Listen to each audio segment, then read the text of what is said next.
and if I apply my KCL equation to this node, it's like IB is coming in, IC is coming in, and IE is leaving. So IE is IC plus IB. So I'll just substitute all this over here.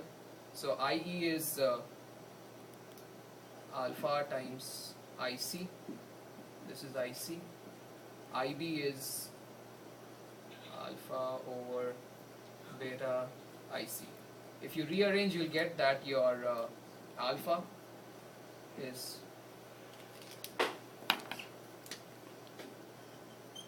beta over 1 plus beta. So you have this alpha value from here. You put it in here, you get your IE, and then you substitute it in this equation, you get your RE. That's clear? Mm-hmm. Next, you are given your VBE value, that's 0.7. So basically, what is VBE? It's the difference between the points VB and VE. So if this is 0.7, if I bring VE on this side, so that should be my VB. And I know my VE, it's nothing but IE times RE. So you know your VE, you know your VB over here. And again, by that voltage divider rule, VB is VCC over R1 plus R2 times R2. So you choose your value of R1, you get your value of R2. So you know your R1, R2, RE, put in the circuit and you have your common collector amplifier. But I still drew the small signal equivalent circuit. This is required because you have to derive the overall voltage gain and the input impedance of the circuit. So how you do is that it's basically the same thing. You short out the capacitor and ground the DC voltages. So this is on this side, this is my hybrid pi equivalent. The only difference with common emitter is, right now in the common emitter case you have the emitter grounded, but over here at the emitter you have RE and RL in parallel. So we want to find out the overall voltage gain, AV, that's your whatever output over Vs.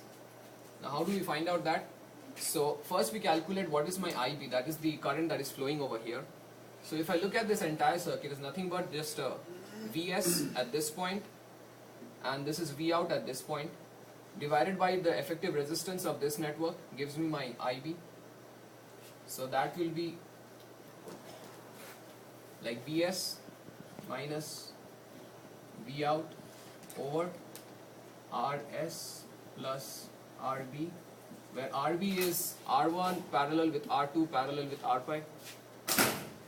So you get your IB that's flowing over here. Now we look at this point and apply KCL over here. But there are other two currents that you need, like I1 and I2. I1 is nothing but the voltage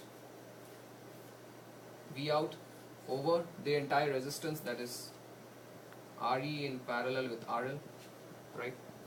And I2 is the voltage V out minus, there's nothing over here, 0 over R0.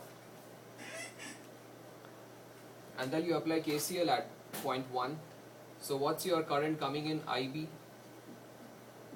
plus beta times IB from here should be equal to I1 plus I2. So if I take my IB common, it's 1 plus beta. Over here you have V out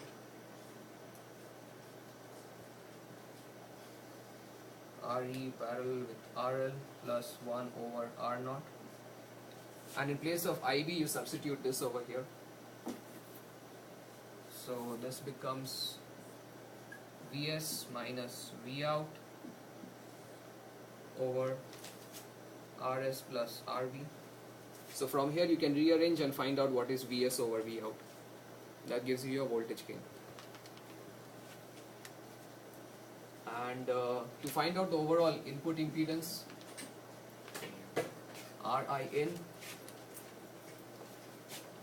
just make sure I'm doing it right. It's Vs over Ib, Vs over, and Ib expression is given here, Vs minus Vout over Rs plus Rv.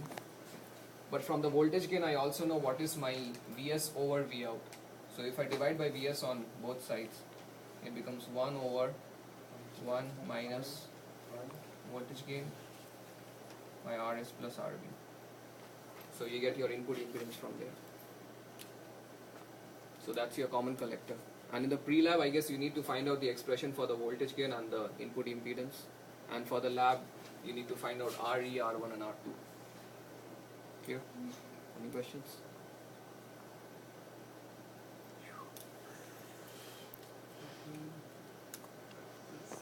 It's pretty much like the same analysis.